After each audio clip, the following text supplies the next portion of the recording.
There you go. So, There you can begin. this represents a little bit of my legacy, the people that I actually follow. So, first of all, this guy, that's Dong Haichuan. He is the founder of Baguazhang.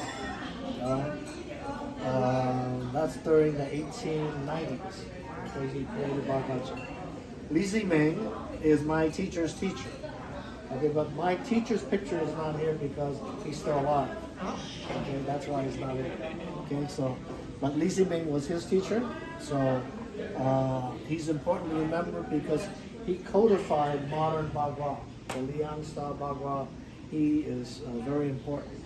He's also one of the first to actually write down what Bagua is, okay, which is why it's important. He wasn't just a martial artist, he was a scholar too. His calligraphy is beautiful.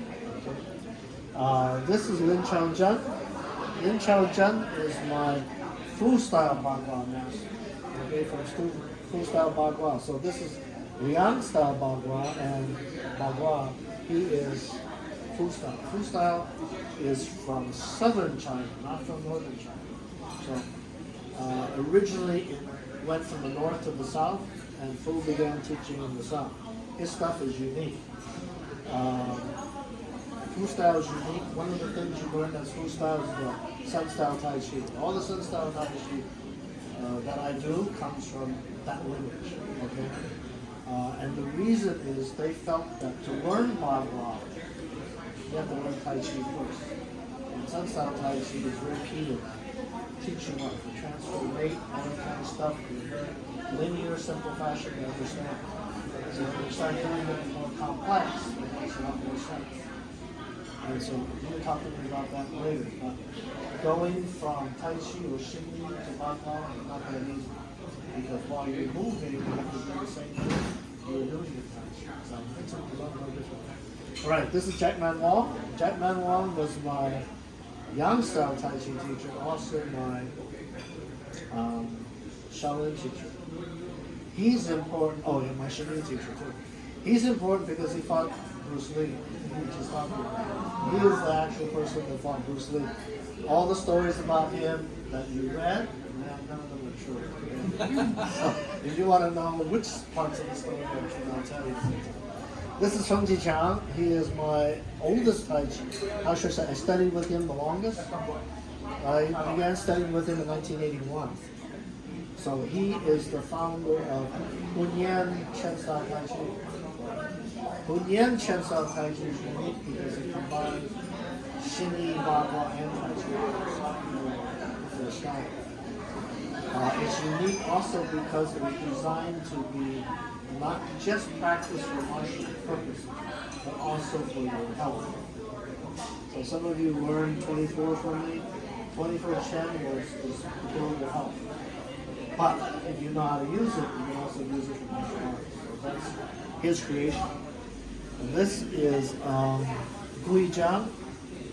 Gu is not actually his teacher, it's the teacher above him.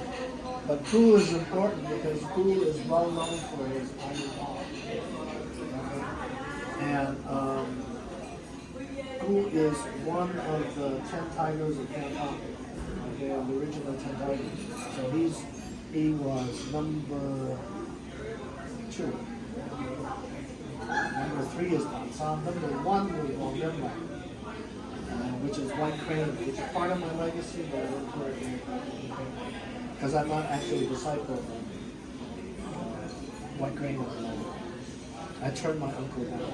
I said, I have too many things I have to be responsible for. So anyway, but Gu is important for lots of reasons. He was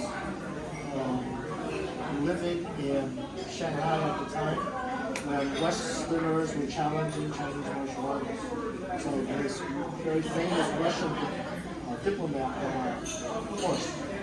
And he said, my horse could beat you up. I challenge you to come. The horse killed 30 martial artists. So the horse was pretty good. So Gu, to show that Chinese martial art is good, he says, okay, you can let your horse kick me first. So the horse kicked him. He walked around for half an hour rubbing himself because it hurt a whole lot. And then he walked up to the horse, he just slapped it once, the horse fell over and died. So, too bad for the horse. to show it, I mean, he had real iron palms. Okay, so there is such a thing. My Fu Style teacher, he had iron fist too. So those guys, their hands, twice as big as a normal human.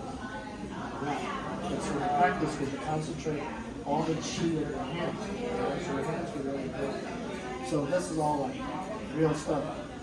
Fong, I was telling people at lunch, demonstrated his power.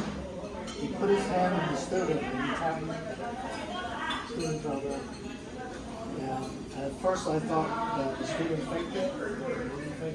He said it hurt so much he couldn't stand up. And all you could see was this. So we talked about the lunch, how do we do it? Simply, when he put his hand on it, he knew where the movement, when he hit it, he aimed for that spot. So you couldn't stand. Transfer all his power to there. The amazing thing is you can transfer all your power to just a hand. That's really some skill. So pretty good. So anyway, that's Fong.